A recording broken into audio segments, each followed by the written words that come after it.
This case happens to be very disturbing, strange, and mysterious all the way around, no matter how you look at it.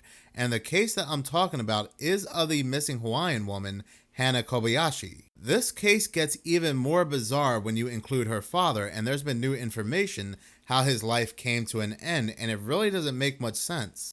We'll find you, Hannah. We'll find you. We'll bring you home. Ryan Kobayashi making a promise to find his missing daughter, Hannah Kobayashi. He spoke to NBC4 on Thursday near the Crypto.com arena while volunteers helped the family pass out flyers for 30-year-old Hannah. Been missing for a week now? We're just trying to get our boots on the ground to find out what happened. Ryan had recently flown in from Hawaii to meet family and friends in Los Angeles to help with the search. Now, for those not familiar with the case, I'll go ahead and give a little backstory here. Hannah Kobayashi, age 30, was on a trip to New York City to explore the city's art scene as an aspiring photographer, but from what we know anyway, she did not make it. Now, again, she's from Hawaii, Maui to be exact, and she landed at the Los Angeles International Airport, LAX, on November 8th, where she was scheduled to take a connecting flight to New York City. However, Hannah never made it onto the plane. Hannah's family would tell this to a Fox News affiliate. Now remember, I have covered many stories where people are going berserk inside either airplanes or inside airports. Because this was happening so frequently, one of my biggest theories was that these people were either being drugged or something else was happening to these people to cause them to panic and hallucinate. This would then allow the authorities, or who we believe are the authorities anyway, come on board these planes or inside these airports to take these people away, and they are easily trafficked because we never hear from these people again or their families. And this really did not dawn on me until I covered that story about that woman who was on board that plane and she was yelling that she was being trafficked. Still to this day, there are very little articles about that story. We don't know that woman's name, we don't know that woman's age, we don't know where she's from, and there have been absolutely no updates to that story. Then we had other stories where people were actually running away from airports. They were running on the tarmac, trying to run away from the airport, and they were being tackled and taken away. And again, we have no updates to these people or their names. So it's very creepy to know that Hannah Kobayashi, her last known whereabouts, were inside the Los Angeles International Airport. But here's where things become even more bizarre. Hannah's phone last pinned her location at LAX on November 11th, which was also the final time anyone from her family had heard from her. However, Hannah's communication was out of character for her, Aunt Lori wrote on Facebook 3 days later. Hannah was sending out these very bizarre and cryptic text messages, and again, her location was pinned at LAX. Hannah's aunt is quoted as saying, "Hannah's last message to us was alarming. She mentioned feeling scared and that someone might be trying to steal her money and identity." She goes on to say that Hannah hasn't been heard from since, and we are gravely concerned for her safety. Over 2 weeks later, Hannah still has not been located. Now, like any parent, Hannah's father gets up and he goes to look for his daughter. And a parent will not give up. Even after learning bad news, let's say they learn that the child had passed away under very mysterious circumstances, the parent will still seek justice. They still want to know who caused their child to pass away, or who was behind the disappearance of their child. Well, like I said, Ryan Kobayashi, he goes to look for his daughter Hannah.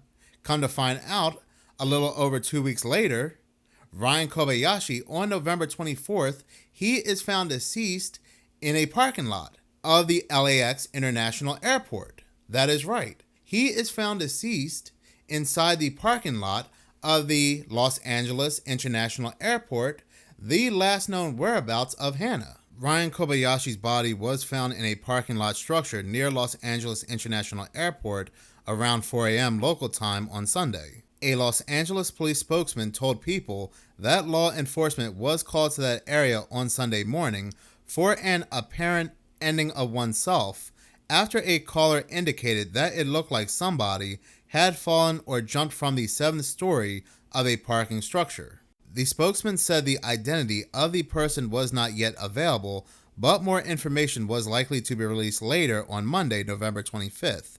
The medical examiner's department didn't immediately respond when contacted by people. Does anybody find that odd? Does anybody find that strange that the same exact location where Hannah happens to go missing, or her last known location anyway, is the same location where Hannah's father just happens to lose his life. Yes, he's living his worst nightmare. Yes, he's dealing with unimaginable grief. Put aside the fact of the bizarre location and timing where he lost his life, I just cannot buy the fact that he would end himself before he found out any information about his missing daughter. The location where he was found is just so suspicious. Something is definitely not adding up here. Yeah, he could have accidentally fallen too while searching for her, but something about these airports just do not sit right with me. So I believe on November 25th or November 26th, the Los Angeles County Medical Examiner confirmed the cause of Ryan Kobayashi's passing. They said that he passed due to multiple blunt force traumatic injuries. Now, the same exact day that Hannah sent out those cryptic text messages, November 10th, or it is believed to be Hannah anyway, she was later seen at an event at the Grove in Los Angeles attending a Nike event. Now here's the thing, on November 11th, Hannah's phone put her back at Los Angeles International Airport. She posts a picture on her Instagram account from the event. Her phone is then turned off. On Wednesday, November 13th, her family files a missing persons report, and they are informed by the police she was last seen at Pico Station in downtown Los Angeles with an unidentified male. So again, the family, they tracked Hannah's last location where her phone was turned off at the Los Angeles International Airport, but the police are saying no, she was last seen at the Pico train station. This was her last appearance, and they provide photos. But my thing is, in a day and age where cameras are everywhere, especially inside and around airports, are there any videos or photos of Hannah or her father inside or around the airport? Is there any video footage of Hannah actually exiting the airport? I mean, is that really it? She turns her phone off, and the last video and photo we have of her is her at the Pico train station. But there's nothing showing her inside the airport or leaving the airport after her phone is turned off. In the case of Ryan Kobayashi, it does say that Los Angeles International Airport, LAX, has cameras in its parking lots. Given TKH Security's Park Assist experience as a leader in the parking sector, LAX chose to implement the proprietary camera-based M4PGS to monitor occupancy and provide guidance throughout the garage. LAX even has off-site parking lot cameras, camera surveillance, and a security guard on duty 24 hours a day. So is there any camera footage, photos, videos, anything that shows Ryan Kobayashi's fall? Now, they're not going to show these videos and photos to the public, but will the family members be able to see them to have a peace of mind? Now, also, she was on this trip with her ex-boyfriend. Her ex-boyfriend was able to get onto the flight and make it to the destination, and some people believe that because she decided to stay behind and not get onto the same flight, that she chose to intentionally not to board the flight and choose to stay in Los Angeles for whatever reason. In one of Hannah's last cryptic text messages, she told a friend that she got tricked into pretty much giving away all her funds, and in a second message, Kobayashi told the friend that she was supposedly hoodwinked for someone she thought she loved. The family still believes that this was not coming from Hannah directly, but somebody was either controlling her or controlling the phone. Now, again, it's very plausible that she got into this fight or something happened and she decided not to board the plane. But again, very, very bizarre things go down inside these planes and these airports. Just because she possibly had a spat with her boyfriend and decided not to board the same plane and decided to board another plane does not mean that she wasn't being watched. But even though there are news reports of this ex-boyfriend, Hannah's sister came out in her most recent interview and said that she wants to make corrections that nobody was seen with Hannah at the airport. This story is just so bizarre. That's what Ryan's concern for me. But I also need to correct that she was not seen at the airport with anybody. So I'm sorry, I just heard that now, and I wanted to correct that from whatever standpoint you guys have. Yeah. Yeah, there's been a lot of different reports that have come out and things that have been said that aren't true, and different, all sorts of stuff. And then I think people were just shocked when they found out about your dad, and just so sad. I mean, the fact that he was there searching. I am going to go ahead and play this interview between News Nation and Sydney Kobayashi, who is Hannah's sister. But before I do so, you are going to also hear about a series of cryptic Venmo payments. One such transaction was made at around 6:25 p.m. for an unknown sum to a woman named Veronica Almendarez, and a series of cryptic Venmo payments were made from Hannah Kobayashi's account, sparking concern among her family. The first payment sent at 6:17 p.m. was accompanied by a bow and arrow emoji, but the amount and the recipient remain undisclosed. Another payment was made to Jonathan Taylor an hour later with the description reading. But I am going to go ahead and play Sydney Kobayashi's interview now. The text messages that don't really make a lot of sense to the family. These Venmo payments now are very strange. What do you think happened, Sydney? I mean, as a sister, do you have any sense? I don't. Being in this kind of situation, you can't even. There's no way of preparing for it.